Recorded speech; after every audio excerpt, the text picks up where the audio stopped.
I want to have a very real conversation about this topic here, which we were talking about Donald Trump and the damage he's doing and how he's not forever and how we need to push back with everything we have right now, but we need to also understand that this is not forever and we need to stay steadfast. And I'm seeing a lot of people, not only in my comment section, but in many other comment sections, complaining and screaming and yelling about we're not doing anything in Congress. Why aren't they doing anything in Congress? This person here says specifically, I understand the message, but we cannot afford to wait. He is an abomination. He needs to be removed from office. Congress needs to get going. Popular or not, he and his cronies need to be held accountable, removed from office. I agree with you. He's an abomination. The Republicans that are in control of Congress are an abomination. The conservatives that are on the Supreme Court are an abomination. I agree with you. Here's the problem. Congress needs to do what?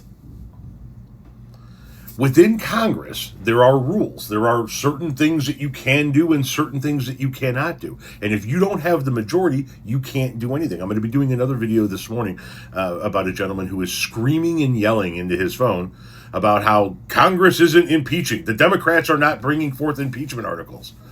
Every Democrat in the House of Representatives would love nothing more than to impeach Donald Trump.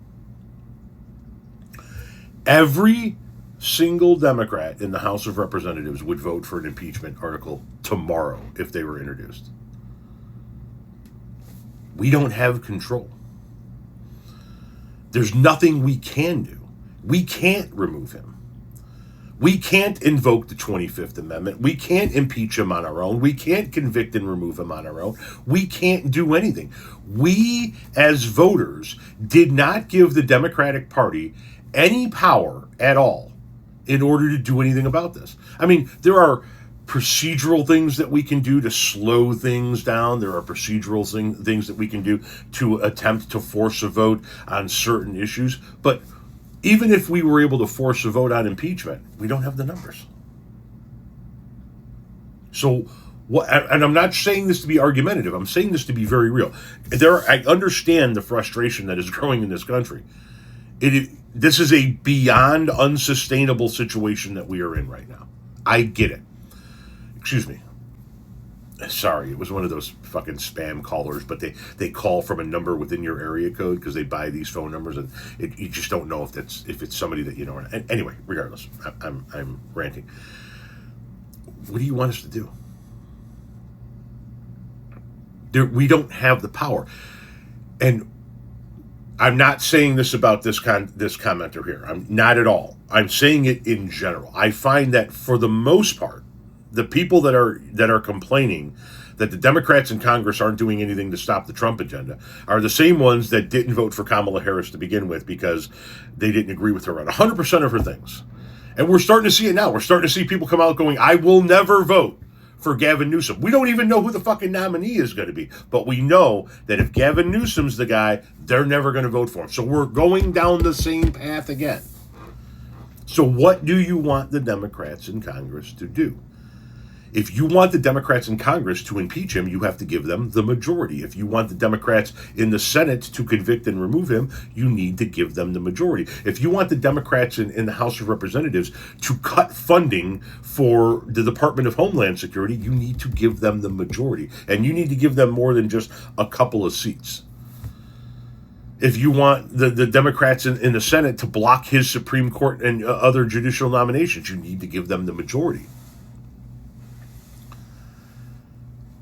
We, and I say we as a left, anybody left of center, we as a voting bloc from center left to far left didn't show up and vote for people that would stop this from happening.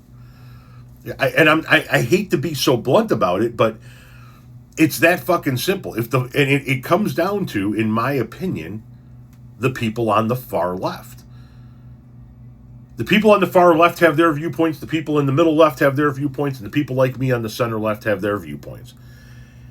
And at the end of the day, we all bounce our viewpoints back and forth off of one another. We all have our candidates that we want to see win. And at the end of the day, only one person can be the Democratic candidate, whoever gets the most votes. And when the far left doesn't like who that candidate is, they sit out, they protest vote, they write in somebody. And then shit like this happens.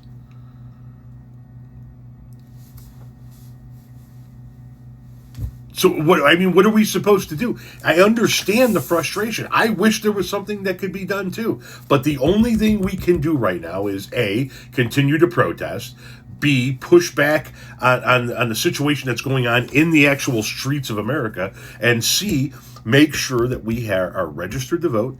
We have a plan to vote. We're taking friends, family, and coworkers to vote, and we show up in November and take his power away from him.